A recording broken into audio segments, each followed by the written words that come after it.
आज हम कक्षा 5 हिंदी पाठ्य पुस्तक से पाठ 10 पढ़ेंगे। इस पाठ का नाम है सुनीता की पहिया कुर्सी। बच्चों, जो व्यक्ति चल नहीं पाते वे चलने के लिए पहिए वाली कुर्सी की सहायता लेते हैं। तो इस पाठ का नाम है सुनीता की पहिया कुर्सी, क्योंकि सुनीता चलने के लिए पहिए वाली कुर्सी की सहायता लेती है। आज हम इस पाठ में एक ऐसी दिव्यांग बालिका की कहानी पढ़ने जा रहे हैं जो सामान्य जीवन जीना चाहती है। तो चलो हम इस पाठ को शुरू करें। सुनीता सुबह 7 बजे सोकर उठी। कुछ देर तो वह अपने बिस्तर पर ही बैठी रही। वह सोच रही थी कि आज उसे क्या क्या काम करने हैं। उसे याद आया कि आज तो बाजार जाना है। सोचते ही उसकी आंखों में चमक आ गई। बच्चों, आंखों में चमक आना ये एक मुहावरा है।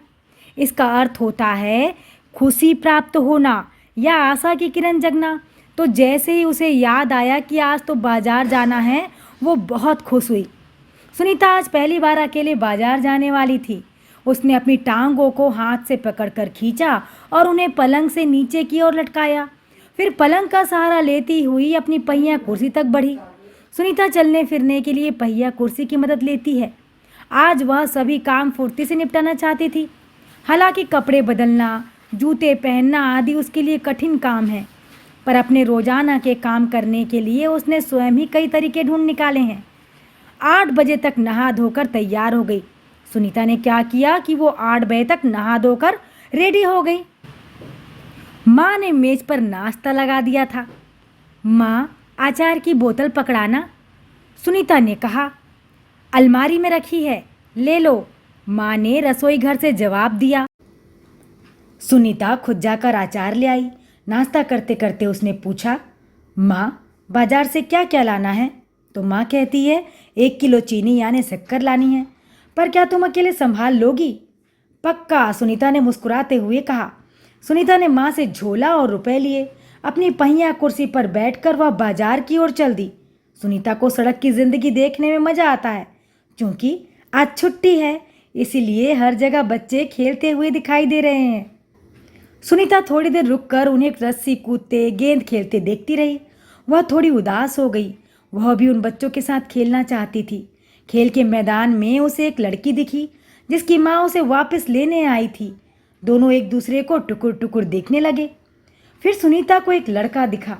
उस बच्चे को बहुत सारे बच्चे छोटू छोटू बुलाकर चिढ़ा रहे थे। ये देखो, ये है बच्चा, इसको ये सारे बच्चे छोटू छोटू कहकर बुलाकर चिढ़ा रहे थे। उस लड़के का कद बाकी बच्चों से बहुत छोटा था। मतलब इस बच्चे की जो हाइट है ये बाकी बच्चों से काफ़ी छोटी थी।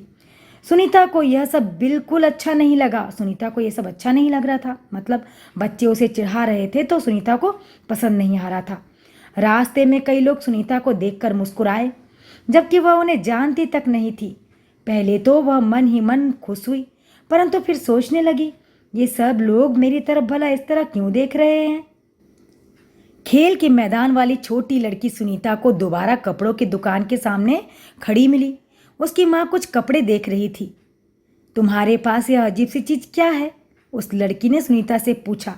मतलब ये जो लड़की है सुनीता से इस चक्के वाली चेयर को देखकर पूछती है कि यह अजीब सी चीज़ तुम्हारे पास क्या है? यह तो बस एक, सुनीता जवाब देने लगी, परंतु उस लड़की की माँ ने गुस्से में आकर लड़की को सुनीता से दूर हटा दिया।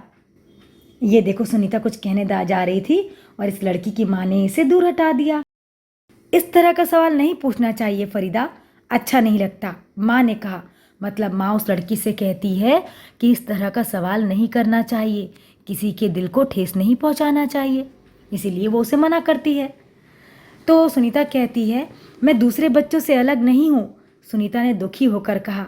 उसे फरीदा की माँ का व्यवहार समझ में नहीं आया। अंत में सुनीता बाजार पहुँच गई। दुकान में घुसने के लिए उसे सीढ़ियों पर चढ़ना था। उसके लिए यह कर पाना बहुत मुश्किल था। आसपास के सब लोग जल्दी में थे। किसी ने उसकी तरफ ध्यान नहीं दिया। अचानक जिस लड़के को छोटू कहकर चिढ़ाया जा रहा था वह उसके सामने आकर खड़ा हो गया और कहता है, मैं अमित हूँ। उसने अपना परिचय दिया। क्या मैं तुम्हारी कुछ मदद करूँ? मेरा नाम सुनीता है। सुनीता ने राहत की सांस ली और मुस्कुरा कर बोली, पीछे के पैडल को पैर से जरा दबाओगे? हाँ हाँ जरूर, कहते हुए अमित ने पहिया कुर्सी को टेढ़ा करके उसके अगले पहियों को पहली सीढ़ी पर रखा। फिर उसने पिछले पहियों को भी ऊपर चढ़ाया। सुनीता ने अमित को धन्यवाद दिया और कहा, अब मैं दुकान तक खुद पहुंच सकती हूँ। तो देखा बच्चों आपने, अमित ने सुनीता की मदद करी तो सुनीता ने उसे धन्यवाद दिया। तो बच्चों, हमारी जब कोई मदद करे तो उसे धन्यवाद जरूर कहना चाहिए। दुकान में पहुंचकर सुनीता ने 1 किलो चीनी मांगी। दुकानदार उसे देखकर मुस्कुराया। चीनी की थैली पकड़ने के लिए उसने हाथ आगे बढ़ाया ही था कि दुकानदार ने थैली उसकी गोदी में रख दी। सुनीता ने गुस्से से कहा, मैं भी दूसरों की तरह खुद अपने आप सामान ले सकती हूँ। उसे दुकानदार का व्यवहार बिल्कुल अच्छा नहीं लगा। मतलब दुकानदार जो सुनीता के प्रति दया का भाव दिखाता है तो सुनीता को ये पसंद नहीं आता, उसे बिल्कुल अच्छा नहीं लगता। चीनी लेकर सुनीता और अमित बाहर निकले तो सुनीता कहती है, लोग मेरे साथ ऐसा व्यवहार करते हैं जैसे कि मैं कोई अजीबोगरीब लड़की हूँ। सुनीता ने कहा, शायद तुम्हारी पहिया कुर्सी के कारण ही वे ऐसा व्यवहार करते हैं। अमित ने कहा। अमित कहता है कि जो ये पहिया कुर्सी तुम्हारे पास है, शायद इसी कारण लोग तुम्हारे साथ ऐसा व्यवहार करते होंगे। तो सुनीता कहती है, मैं पैरों से चल ही नहीं सकती। इस पहिया कुर्सी के पहियों को घुमाकर ही मैं चल फिर पाती हूँ, लेकिन फिर भी मैं दूसरे बच्चों से अलग नहीं हूँ। मैं वे सारे काम कर सकती हूँ जो दूसरे बच्चे कर सकते हैं। सुनीता ने कहा। सुनीता कहती है कि मैं वो सब काम कर सकती हूँ जो दूसरे बच्चे करते हैं। अमित ने अपना सिर ना में हिलाया और कहा, मैं भी वे सारे काम कर सकता हूँ जो दूसरे बच्चे कर सकते हैं, पर मैं भी दूसरे बच्चों से अलग हूँ। इसी तरह तुम भी अलग हो। सुनीता ने कहा, नहीं, हम दोनों दूसरे बच्चों जैसे ही हैं। अमित ने दोबारा अपना सिर ना में हिलाया और कहा, देखो, तुम पहिया कुर्सी पर बैठकर चलती हो, मेरा कद बहुत छोटा है। हम दोनों ही बाकी लोगों से कुछ अलग हैं। सुनीता कुछ सोचने लगी। उसने अपनी पहिया कुर्सी आगे की ओर खिसकाई। अमित भी उसके साथ साथ चलने लगा। सड़क पार करते समय सुनीता को फरीदा फिर नजर आई। इस बार फरीदा ने कोई सवाल नहीं पूछा। अमित झट से सुनीता की पहिया कुर्सी के पीछे चढ़ गया। फिर दोनों पहिया कुर्सी पर सवार होकर तेजी से सड़क पर आगे बढ़े। फरीदा भी उनके साथ साथ दौड़ी। इस बार भी लोगों ने उन्हें घूरा, परंतु अब सुनीता को उनकी परवाह नहीं थी। पाठ यहाँ पर समाप्त होता है। तो देखा आपने, सुनीता आत्मनिर्भर थी। बच्चों, कुछ ऐसे भी विकलांग हैं जिन्होंने विकलांगता को अपनी ताकत बना लिया, जिन्होंने साबित कर दिया कि इंसान अपनी सोच से विकलांग होता है। अगर इंसान की सोच बड़ी है तो हाथ पैरों से विकलांग व्यक्ति भी वो कर सकता है जो हाथ पैरों वाला व्यक्ति सोच भी नहीं सकता। अब हम चलते हैं इस पाठ में दिए गए प्रश्न और अभ्यास कार्य की ओर। यहाँ पर दिया है कहानी से। प्रश्न क्रमांक 1 है, सुनीता को सब लोग गौर से क्यों देख रहे थे? इसका उत्तर हम लिखेंगे, सुनीता को सब लोग गौर से इसीलिए देख रहे थे क्योंकि वह पहिया कुर्सी पर बैठकर चल रही थी। प्रश्न क्रमांक 2 है, सुनीता को दुकानदार का व्यवहार क्यों बुरा लगा? इसका उत्तर हम लिखेंगे, चीनी की थैली पकड़ने के लिए सुनीता ने हाथ बढ़ाया ही था कि दुकानदार ने थैली उसकी गोदी में रख दी, इसीलिए सुनीता को दुकानदार का व्यवहार बुरा लगा। अब आगे है मजेदार। सुनीता को सड़क की जिंदगी देखने में मजा आता है। तुम्हारे विचार से सुनीता को सड़क देखना अच्छा क्यों लगता होगा? इसका उत्तर हम लिख सकते हैं, सुनीता अपने पैरों से नहीं चल सकती थी। सड़क की जिंदगी देखने में उसे मजा आता था क्योंकि हर जगह बच्चे उसे खेलते दिखाई देते। कोई रस्सी कूदते, कोई गेंद खेलते। वह भी बच्चों के साथ खेलना चाहती थी, इसीलिए उसे सड़क देखना अच्छा लगता होगा। अब प्रश्न ख है, अपने घर के आसपास की सड़क को ध्यान से देखो और बताओ तुम्हें क्या क्या चीज़ें नज़र आती हैं। हमें सड़क पर गाड़ियाँ, साइकिलें, डिवाइडर और रोड के किनारे पेड़ और बिजली के खंभे नज़र आते हैं। बच्चों, और आपको क्या क्या नज़र आता है उसे भी आप यहाँ पर लिख सकते हैं। अब प्रश्न क्रमांक 2 है, लोग क्या क्या करते हुए नज़र आते हैं? इसका उत्तर हम लिखेंगे, लोग गाड़ियाँ चलाते, रोड क्रॉस करते हुए, आते जाते हुए और पेड़ों की छाया में बैठे हुए नज़र आते हैं। बच्चों, और आपको क्या क्या करते हुए लोग नज़र आते हैं उसे भी आप लिख। अब आगे है मनाही। फरीदा की माँ ने कहा इस तरह के सवाल नहीं पूछने चाहिए। फरीदा पहिया कुर्सी के बारे में जानना चाहती थी, पर उसकी माँ ने उसे रोक दिया। प्रश्न क्रमांक 1 है, माँ ने फरीदा को क्यों रोक दिया होगा? इसका उत्तर हम लिख सकते हैं, फरीदा ने सुनीता से पहिया कुर्सी के बारे में पूछा तो माँ ने इसीलिए रोक दिया होगा क्योंकि उसके विचार में किसी से ऐसा सवाल करना उसके मन को ठेस पहुंचाना है। अब आगे प्रश्न क्रमांक 2 है, क्या फरीदा को पहिया कुर्सी के बारे में नहीं पूछना चाहिए था? तुम्हें क्या लगता है? तो बच्चों, आपको क्या लगता है उसे आप लिख सकते हैं, पर इसका उत्तर हम लिख सकते हैं, हमारी समझ से फरीदा ने सुनीता की पहिया कुर्सी के बारे में पूछकर कोई गलती नहीं की। बच्चों में जानने की जिज्ञासा होती है, उसके मन में सुनीता को ठेस पहुंचाने की भावना नहीं थी। प्रश्न क्रमांक 3 है, क्या तुम्हें भी कोई काम करने या कोई बात कहने से मना किया जाता है? कौन मना करता है? कब मना करता है?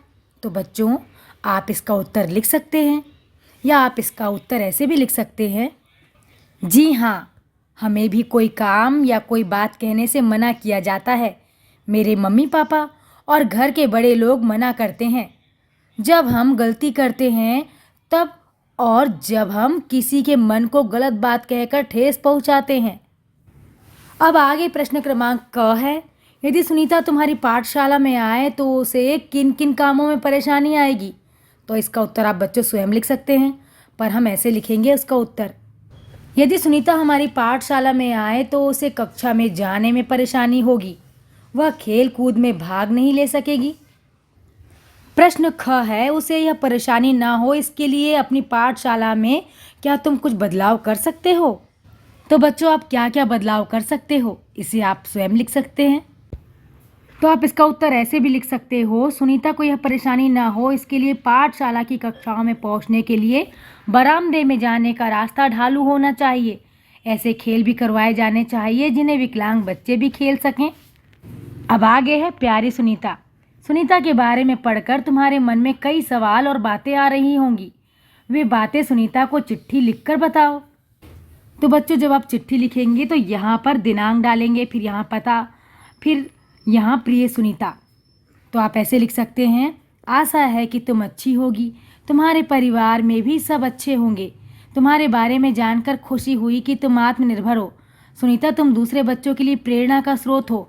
तुम्हारी तरह ऐसे बहुत बच्चे हैं जो चल नहीं सकते, देख नहीं सकते, बोल नहीं सकते। उनके लिए तुम क्या कहना चाहोगी? इन बातों का जवाब जरूर लिखना। तुम्हारी स्नेहा।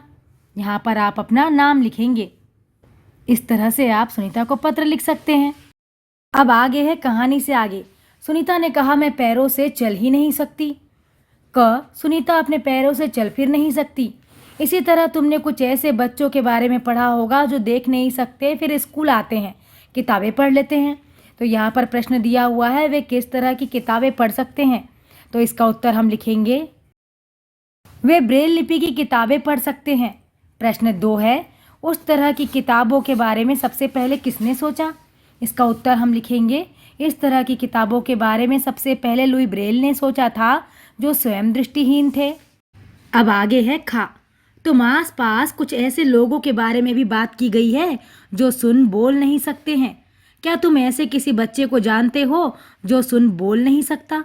तुम उसे किस तरह से अपनी बात समझाते हो? तो बच्चों, इसे आपको स्वयं करना है कि तुम ऐसे बच्चों को किस तरह से अपनी बात समझा सकोगे। अब आगे है मेरा आविष्कार। सुनीता जैसे कई बच्चे हैं, इनमें से कुछ देख नहीं सकते तो कुछ बोल या सुन नहीं सकते। कुछ बच्चों के हाथों में परेशानी है तो कुछ चल नहीं सकते। तुम ऐसे ही किसी एक बच्चे के बारे में सोचो, उसकी परेशानियों एवं चुनौतियां भी सोचो। उस चुनौती का सामना करने के लिए तुम क्या आविष्कार करना चाहोगे, उसके बारे में सोचकर बताओ कि तुम वह कैसे बनाओगे। उसे बनाने के लिए किन चीज़ों की ज़रूरत होगी, वह चीज़ क्या क्या काम कर सकेगी, उस चीज़ का चित्र भी बनाओ। तो बच्चों, आप इसे बनाइएगा। अब ये पाठ यहाँ पर समाप्त होता है।